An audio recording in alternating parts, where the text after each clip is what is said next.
So here's the moment we've all waited 3 months for. Time for the pace car to dip onto pit road. And for Sprint Cup drivers, 19 of them to see their first green flag of 2013. Pace cars in. Here they come. Who's going to win the Sprint Unlimited? Boogity, boogity, boogity. Let's go racing, boys.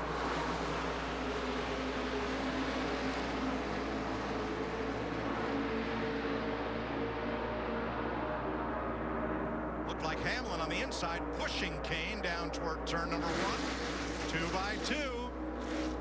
It's a Noah's Ark of cars off the corner. It looked like Martin Truex Jr. in that 56. He's pushing Greg Biffle in the 16. Got a great run down the back straightaway. They know they can push pretty well going in a straight line. They got to get off each other in the corners. I don't think I'd want to try that going through the turn, but they may. See him back off a little bit there. Give him some room. They may not do that as the night goes on, but that's kind of the right way to start this show off. And I believe these guys heard me, Mike, when I said, let's go racing, boys. They ain't messing around. Greg Biffle leads the first lap from Casey Kane, Denny Hamlin, and Martin Truex. And fans have voted at the end of this segment. It will be 4 tires required to be changed. And you're looking at Greg Biffle, what did he run third here in the Daytona 500 last year? Pushed his teammate Matt Kenseth most of the race, but ended up third, getting passed by Dale Jr. on the last lap. Ford, Chevy, Toyota, 1, 2, 3, and here comes Truex on the outside with Eric Almirola in the 43.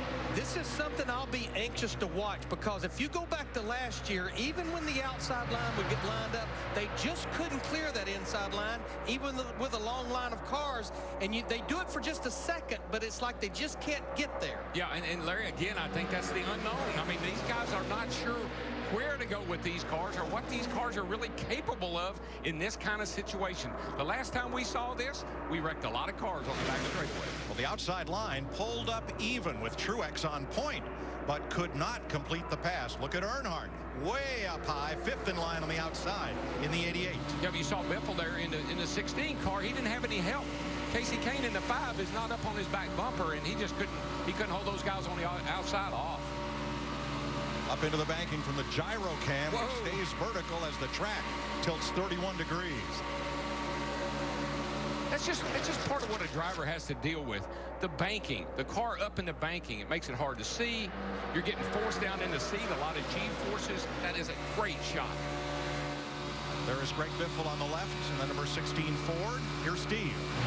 And Mike, his spotter Joel Edmonds is talking about what the guys behind him are doing. You heard Kyle Busch talk about closing rate. That's exactly what Joel Edmonds is doing. Stewart gets tagged and holds on. Behind him, they're going to pile up.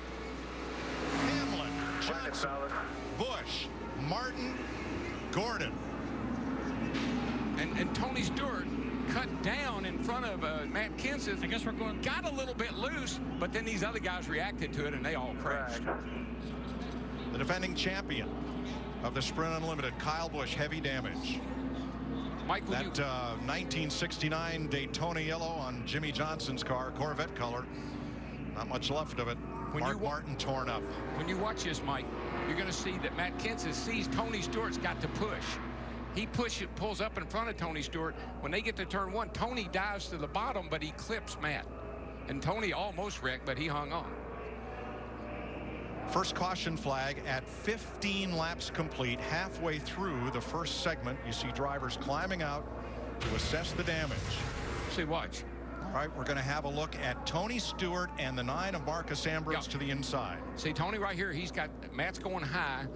Tony says, I'm going to get under him right here, and he just gets the clip by Marcus Ambrose just a little bit in the 9, and then these guys all react to it. Hamlin hit the brakes. His teammate Kyle Busch got in the back of him. That pushed him up into somebody else, and away they go. And Mark Martin almost made it through, got hit in that right rear, and shot to the outside wall.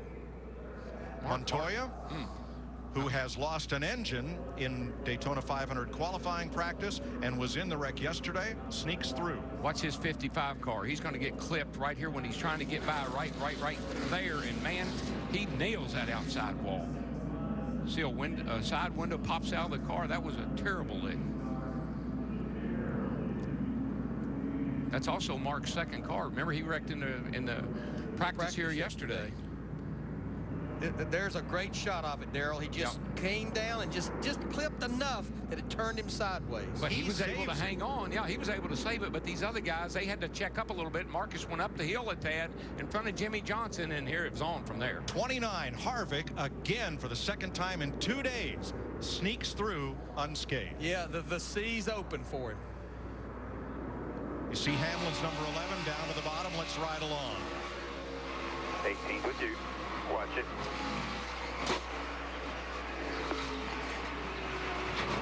Hold the brake there. Hold the brake. Hold the brake. Let it roll down right there.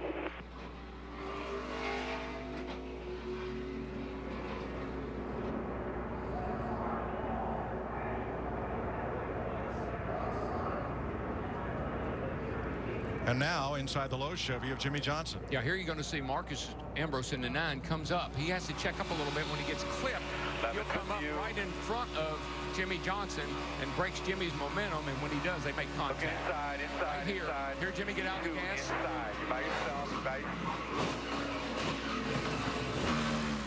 We're in it, fellas.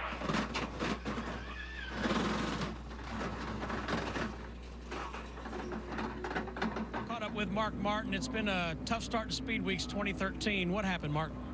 Gosh, I hadn't seen a replay yet, but I saw a car sideways, and I thought we were all going to be fine. And then,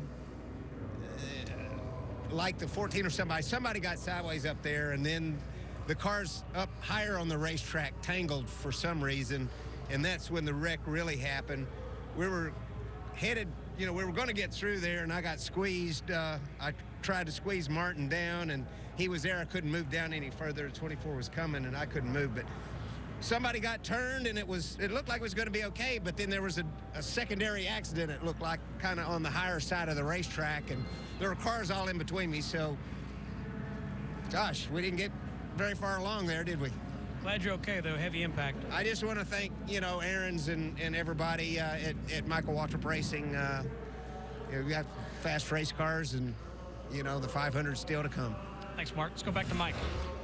23 Sprint Unlimiteds for Mark Martin, tying Bill Elliott for the most. But for Mark, it's over.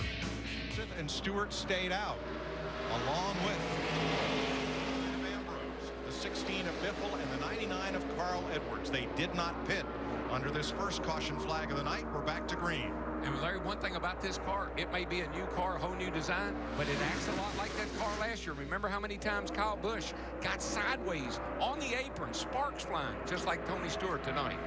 Well, we saw Greg Biffle down here at the test. He was basically 90 degrees and drove out of it. Yeah, what happened down there was Marcus Ambrose had to run up the hill in front of Jimmy Johnson, and when he did, everybody accordion behind him.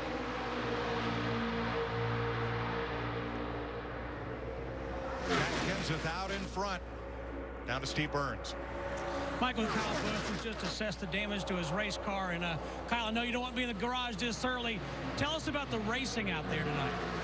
It wasn't bad. I mean, we really hadn't gotten going yet. I think we crashed about lap 15 or so, but just really unfortunate. I mean, we wish we could have been around a lot longer to learn some more things and see what can transpire later in the race. But I don't know what happened. I saw one car sideways on the bottom. I think it was a 14, and then the 11 and 48 got together or something, and we just got sandwiched in the fence. So all these M&M's guys, everybody on this whole JGR team, they worked too hard to get crashed out like this. But not enough pieces to go around to put this thing back in action. Plus, it's hurt on every single corner. So it's I don't think it'll see the light of day again for a while. Thank you, Kyle. Appreciate your time. Let's go to Jeff Hammond. Yeah, I'm here with Jimmy Johnson. Jimmy, from your viewpoint, what happened? I saw sparks in front of me, and I'm not sure where they came from and what started that, but I saw sparks, and I knew it wasn't going to end well, and sure enough, was collected. So just unfortunate. Didn't get many laps, but I got a few. I got a good feel for my race car. I feel very good about our race car. I think the 14 and I were working the outside and really, charging our way to the front. So I'm encouraged for our 500 car. I got some ideas for the setup. I'm just bummed out that I'm not out there racing right now. Glad you're okay. Oh, yeah. Thank you. I just got to tell you, I don't believe we're done wrecking yet. Here with Jeff Gordon right now. And Jeff, pretty wild night, pretty short night. Yeah, that was way too short. I mean, half the battle and goal for for this race is to learn something for next weekend's duel and the 500. And I mean, the cars definitely, you know, as far back as I was, they become a handful. A couple laps before that, but handling wasn't an issue.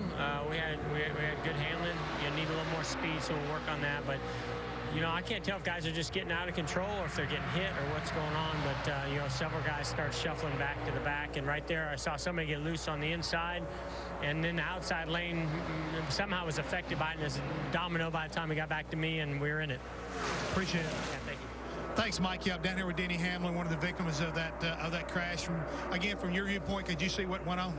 Yeah, it looked, you know, whatever happened with Stewart, whether he got hit or just got loose, but looked like some guys were starting to fight handling issues just a little bit right before that wreck happened. But shame for our FedEx Camry, but wish we could have ran a little bit more, but it's part of this race, and we at least handled the elimination part already.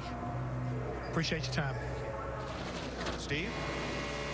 Mike, interesting insight from Dale Earnhardt Jr. He told his team the outside line will accordion so bad and we would all go backwards. It was weird. Bottom line works the best.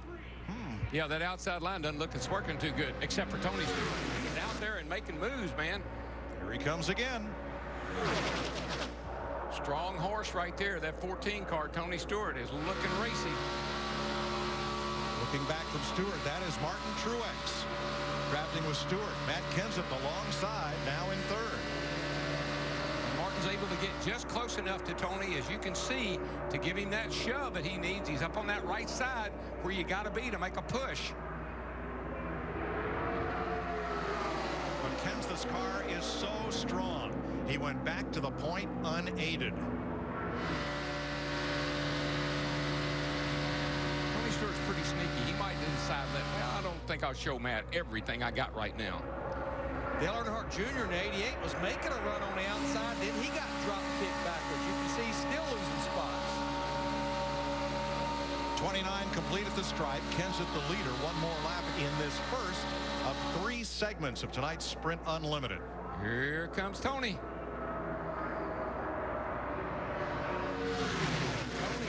Just not ready to give it up on the outside, and now he's got a little bit of help from Kevin Harvick in the 29. And Matt has, and Kenseth has no help. 29-5 with you.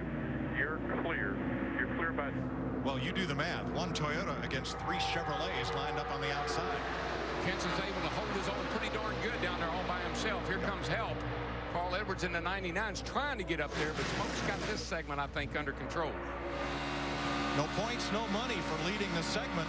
Well, now he'll be the first on to pit road, and it will be Tony Stewart to lead segment 1 at the conclusion of 30 laps. Matt Kenseth second, Kevin Harvick, Carl Edwards, Casey Kane. The top 5. Biffle, Truex, Montoya, Almirola, Logano, the top 10. Ambrose and Earnhardt are the 12 cars running at the end of 30 laps. Okay, boys, let's take a deep breath. Whew. This kind of racing makes me a little tense. Now, they will have to hit pit road and take 4 tires. They'll put fuel in it, and it's basically a race off pit road, just like a caution coming out in a normal race condition. And that is the difference between the 2 segment breaks. In this one, the first car off pit road will be the first car to restart. In the next segment break, the way they come in is the way they will go out. It's a no-win, no-lose pit stop. But that comes later. Tony Stewart, Dale Earnhardt was a master at these short sprint races like this because he was so aggressive. Tony Stewart runs a lot of 30-lap features in his sprint car and in his midgets. I think that really pays off. The urgency to get to the lead and win this thing in a very short race sometimes compliments these guys like Tony Stewart, I think.